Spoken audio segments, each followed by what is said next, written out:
Hello, and welcome to another edition of AP Economics in your classroom. Today we are going to switch gears. We were talking about perfectly competitive markets, and now we are going to start to talk about all of the imperfect competitive market structures. So anything that's not perfect, we're going to say is imperfect. So we're going to talk about monopolies, oligopolies, and monopolistic competition.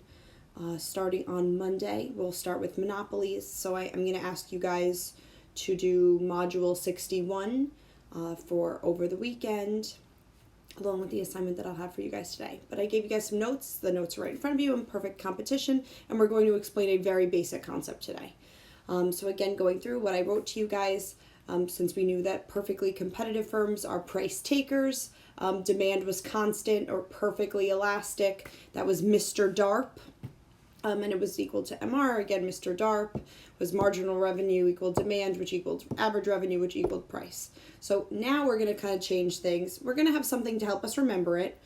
But imperfectly competitive firms are price makers, so they have that downward sloping demand curve, which means in order for them to sell more, they have to actually go and lower their price, which is going to change the marginal revenue. So the big piece of today is that your marginal revenue is not equal to demand.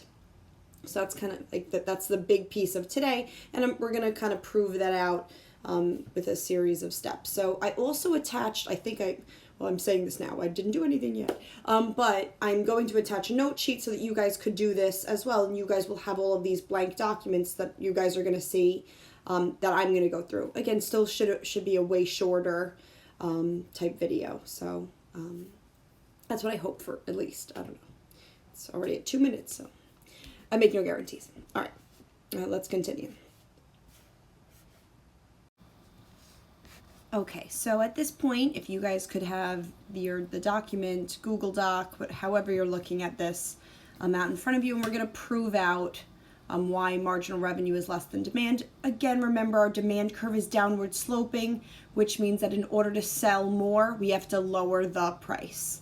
So I like to think about this when I first started thinking about this. I like to think about like iPhones. When a new iPhone comes out, and again, I know that this says $11 as the price in here. I'll circle some things. I'm just trying to give you guys things to think about. But let's just say that the iPhone came out and it was $1,100, which I think the new iPhone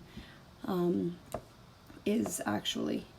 And I know that some people in here, they're like, yeah, that's chump change. I know that you guys have that in your pockets. But again, at that price, again, or let's even just say if it was any higher, maybe no one would buy it. All right. There would be no demand at that. Therefore, there'd be no total revenue. So they've got to figure out a price in order to at least sell one. All right. So that's where the 10 is going to come in. So again, we'll put a 10 here. All right. And now the new price is 10. Now one person will demand it. Total revenue will be 10. And then our marginal revenue will be 10. All right, but they want to sell more than 10. So now we're going to go and try $9.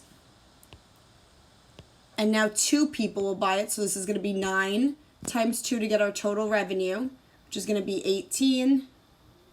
Again, marginal revenue of 8. All right, again, we want to sell more than that. All right, so then we're going to price it at 8. I think you guys are starting to get the gist, right? 8, now we're able to sell 3. This is a real play with my math skills right here. All right, total revenue is 8 times the 3 is 24. The difference between 18 and 24 is your marginal revenue, which is 6. Again, we're only selling 3. We want to try to sell 4. So let's go and see. We'd price it at 7. Hopefully this is working for you guys. That figure is better off you guys not seeing me while I'm really up close like this. Probably better off. Again, selling 4 is great, but we'd like to sell 5, so we price it. Again, bring that price down. So for 6, we'll sell 5, 30. Still got my sound effects for you guys. Again, I think you guys get it. I feel like you guys can probably even just anticipate without even me having to do this. All right, and then the last one's going to be 4 as probably anticipated. And then 4 times the 7 is 28. And then look, we end up with negative marginal revenue. All right. And again, not saying that we would actually produce. We're going to talk about when we would actually produce in these circumstances, but really just trying to prove out to you why your marginal revenue is going to be less than demand given the circumstance. All right, so the main point of today's lesson is that for monopolies, and you guys are going to see for other types of imperfectly competitive firms, this is going to be the case also, but we're going to be introducing monopolies first. Monopolies will be on Monday.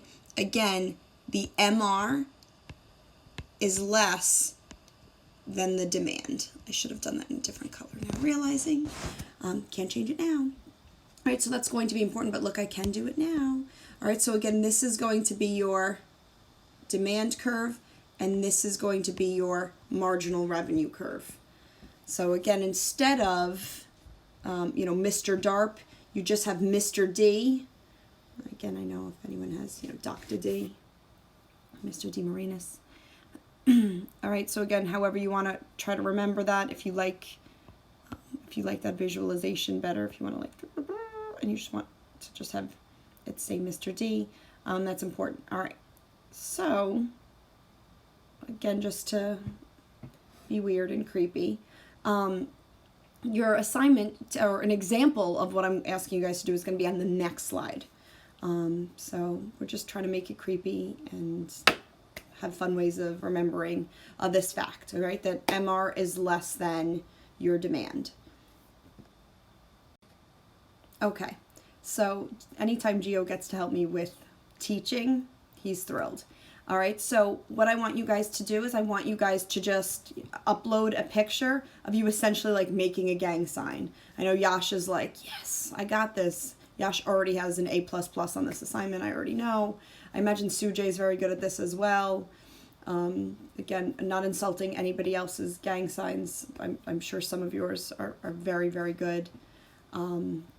But again, all you have to do is upload a picture of you essentially. You might want to like flip it so that it's like the right way, because I had to actually flip this photo.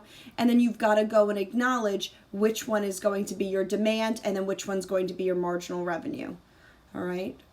So that's, as simple as that. So again, how I have it posted right there, and that's all you have to do for today. Consider it a fun Friday, but you do have a homework assignment. So maybe I'll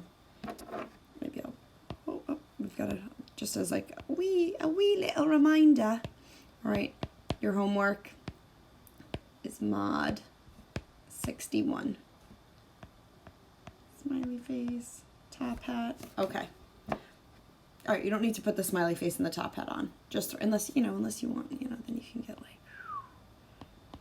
I don't know. Some of you guys were great, so I really appreciate that. That was just kind of my little way. Some of you guys didn't do it, and then I was like, you guys didn't draw what I asked you to draw. So clearly I'm getting sensitive about this. But I'm just crazy because like I'm making the videos and I'm spending a lot of time doing them, so I hope that you guys are like watching them and doing them. Because I'm trying to make it fun, which is I also like insane. I should just be like, here's the PowerPoint, here's the information. But I love you guys too much. And that's the truth. So, all right, that's all I got.